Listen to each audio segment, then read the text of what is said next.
बौद्ध गया टेम्पल के लिए आंदोलन चल रहा है, वहाँ पे आमरण अनशन पे लोग बैठे। मैं पिछले कई महीनों से झांसी में था, मैं उस आंदोलन का हिस्सा हूं। मैं हाई कोर्ट सुप्रीम कोर्ट में केस भी कर चुका हूं। आपको याद हो अयोध्या में भी हमने केस किया था। और मेरी टीम 15 लोगों की कल ही हम लोग परसों यहां से बोधगया जा रहे हैं और आमरण अनशन तब तक करेंगे जब तक बोधगया मुक्त नहीं हो जाता। आखिर आपने विशाल कार्यक्रम किया है, क्या कहेंगे, क्यों कार्यक्रम करना पड़ रहा है आपको? ये कार्यक्रम बाबा साहब की धम्म क्रांति का एक बहुत ही ऐतिहासिक प्रयास है। 1956 में बाबा साहब डॉक्टर अंबेडकर ने नागपुर के मैदान में 10 लाख लोगों के साथ जो दीक्षा ली थी, वो पूरे भारत में एक बड़ी धम्म क्रांति थी। और उस धम्म क्रांति की बदौलत वर्तमान में भगवान बुद्ध का दर्शन, उनकी विचारधारा गांव-गांव फैल रही है।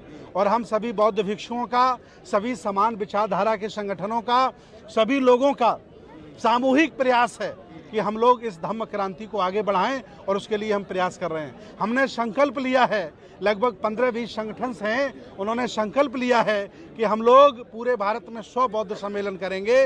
और झांसी के लोगों ने, बुंदेलखंड के लोगों ने हम पर विश्वास किया और बहुत बड़ी श्रद्धा की और बहुत बड़े लेवल से लोग आए। नमा बौद्ध सम्मेलन सफल हुआ, इसके लिए पूरे बुंदेलखंड को बहुत बहुत धन्यवाद। भंते जी, 10वां सम्मेलन जो आपने शाहजहांपुर के लिए था, तो उसके लिए डेट निश्चित नहीं की है। अगला जो बौद्ध सम्मेलन है ये बुंदेलखंड है, अगला सम्मेलन रोहेलखंड में है, नेपाल की तराई में। ये जो आप जिले जानते होंगे, लखीमपुर खीरी, पीलीभीत, रामपुर, मुरादाबाद और बरेली, शाजापुर, हरदोई, सीतापुर, बदायूं और फर्रुखाबाद, ये जो बेल्ट है ये बहुत जागरूक बेल्ट है और वहाँ एक बड़े धम्म सम्मेलन की ज़रूरत है। हमने शाजापुर में मैदान बुक करा दिया है। 1 लाख लोग 8 जून को, आने वाली 8 जून को बरसात से पहले धम्म दीक्षा लेंगे और उसमें पूरी दुनिया के लोग आएंगे। ये हमारा संकल्प है। भंते जी, आप कह रहे हैं कि सबको बौद्ध में भारत बनाने की बात कर रहे हैं, लेकिन एक तरफ तो लोग कुंभ में जाकर इतनी भीड़ भगदड़ में वहाँ जा रहे हैं, क्या कहेंगे? नहीं, कैसे आप बौद्ध में भारत बना रहे हैं? कुंभ में वो लोग इसलिए जा रहे हैं क्योंकि वो धम्म दीक्षा नहीं लिए हैं। इसलिए हम लोग धम्म दीक्षा दे देंगे, फिर वो कुंभ में नहीं जाएंगे। ना उनको कुंभ में मरना पड़ेगा, ना धक्के खाने पड़ेंगे और ना स्वर्ग में जाकर के उनको पछताना पड़ेगा। ये सारी व्यवस्थाएं हम यहीं कर देंगे। ये बाबा साहब का आंदोलन, बुद्ध का आंदोलन है और हम लोग इसमें लगे हैं और सभी लोगों का सहयोग मिल रहा है। आपके ही मंच पे साधु वेश में कुछ संत आए हुए हैं, क्या लगता है चीवर दान देंगे? नहीं, उनका हृदय परिवर्तन हो रहा है। वो भगवान बुद्ध की किरणें उनके पास चली गई हैं, अब उनको बौद्ध भिक्षु बनाने वाले हैं।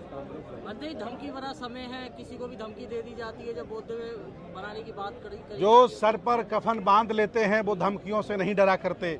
ये चीबर भंते लोगों का कफन होता है। जो जिंदा हैं और जो लड़ना चाहते वो मेरे साथ खड़े हैं और जो गद्दार हैं वो मेरी आलोचनाएं कर रहे हैं, कार्यक्रम में नहीं आ रहे हैं। जिस बाबा साहब की बदौलत हम लोग यहाँ आ गए, उनका खून आया था, फिर भी कुछ लोग नहीं आए, उन्हें गद्दार की श्रेणी में हम डालते हैं और ये बहुत ऐतिहासिक सफल कार्यक्रम हुआ। आपको भी धमकियां मिलती हैं क्या? धमकियां मिलती हैं, उनको मैं फूलों की तरह स्वीकार कर लेता हूं, क्योंकि घरों में जो मारे जाएंगे कोई जानेगा नहीं। और भंते सुमित रतन अगर किसी मैदान में मारा गया तो शहीद कहलाएगा इस विचारधारा के लिए। भंते जी, आपके मंच पर नेताओं का बहुत जमावड़ा रहता है, क्या लगता है किसी पार्टी? मैं चाहता हूं कि भारत के सारे नेता उपासक बना लूं, बुद्ध की शिक्षा दे दूं, इसलिए नेताओं से मैं ज्यादा मिलता हूं।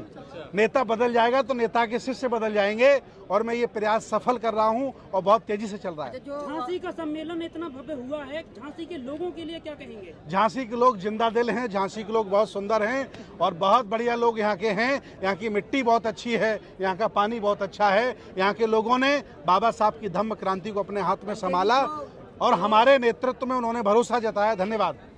जो धम्म गुरु जो है चीवर के अंदर रहकर और हिंदू राष्ट्र की शपथ दिला रहे हैं बड़े बड़े मंचों से, उनके बारे में क्या कहें? देखिए, जो लोग विरोधी विचारधारा के लोग हैं, जिन्हें जैसे आरएसएस है, उन लोगों ने कुछ भंते लोगों को निकाला है, तो वो लोग अपना काम कर रहे हैं। जमीर जिन्होंने बेच दिया है और जिनका जमीर जिंदा है, जो विचारधारा से जुड़े हैं, वो बुद्ध, फुले, साहू अम्बेडकर की विचारधारा को आगे बढ़ाएंगे जैसे हम लोग बढ़ा रहे हैं। ये जो भंते लोग देख रहे हैं ना, ये सभी लोग इस विचारधारा में लगे हैं और यहाँ आए हुए सभी लोग लगे हैं। हम अकेले नहीं हैं, कमजोर नहीं है, डरना नहीं है।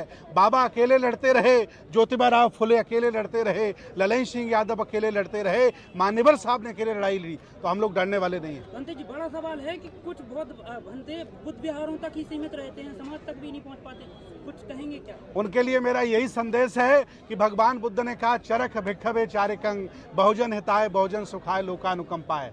ये चीवर हमने पहना है, ये गांव गांव, गली गली, नगर नगर जाकर बुद्ध के संदेश संदेश फैलाने के लिए पहना है, ना कि बुद्ध विहार में रहकर के रोटी खाने के लिए पहना है। और जो रोटियां बुद्ध विहार में खा रहे हैं, उन्हें जब उनकी अंतिम यात्रा निकलेगी तो 4-5 लोग शामिल होंगे, और जो बौद्ध भिक्षु समाज में काम कर रहे हैं, जब उनकी अंतिम यात्रा निकलेगी तो करोड़ों लोग शामिल होंगे। बंदे जी, बौद्ध गया टेम्पल के लिए आंदोलन चल रहा है, वहाँ पे आमरण अनशन पे लोग बैठे। मैं पिछले कई महीनों से झांसी में था, मैं उस आंदोलन का हिस्सा हूं। मैं हाई कोर्ट, सुप्रीम कोर्ट में केस भी कर चुका हूं।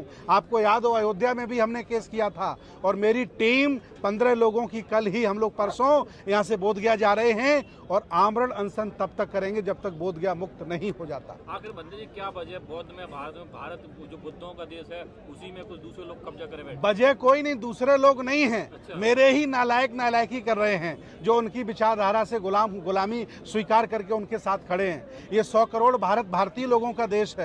हम बहुजन हैं, हम पुराने शासक हैं। शेड्यूल कास्ट के सारे लोग यहाँ के राजा महाराजा हैं। ओबीसी की सारी जातियों के लोग यहाँ के राजा महाराजा हैं। जिस दिन वो बुद्ध, फुले, साहू अम्बेडकर को समझ गए, ये बौद्ध में भारत भी होगा, शासक भी अपना होगा, और प्रयास में हम लगे हुए हैं। जी, आखिरी सवाल है कि आपने मंच से ही कहा है कि जातिवाद बहुजनों में है, क्या मैसेज था वो? देखिए, जातिवाद बहुत बड़ी सच्चाई भारत की है।